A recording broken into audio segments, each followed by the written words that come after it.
Savais-tu que la mue chez le lapin, c'est bien plus qu'une question de poils partout? Quand un lapin mue, il perd beaucoup de poils qu'il peut avaler en se nettoyant. Contrairement aux chats, les lapins ne peuvent pas régurgiter les boules de poils, ce qui peut créer des blocages digestifs, ce qui est très dangereux pour leur santé. Les blocages digestifs peuvent entraîner des ralentissements de transit et dans le pire des cas, des arrêts de transit. Alors on fait quoi pendant la mue pour éviter les problèmes?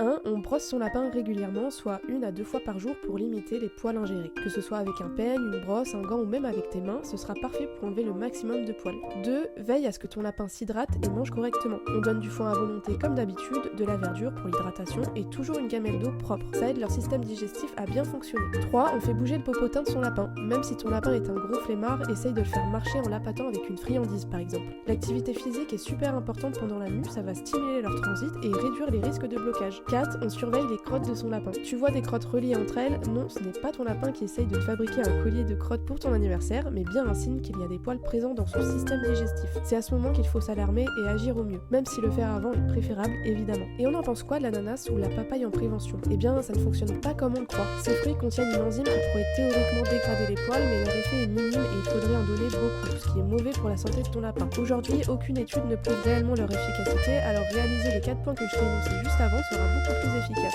En résumé, surveille bien la vie de ton lapin, brosse-le, hydrate-le et laisse les idées reçues de côté. Et si tu as un doute, une inquiétude ou une question, évidemment c'est direction de vétérinaire spécialisé dans les NAC. C'est lui qui saura te répondre au mieux à ce sujet. J'espère que tous ces conseils auront pu t'aider. On se retrouve dans une prochaine vidéo. À bientôt!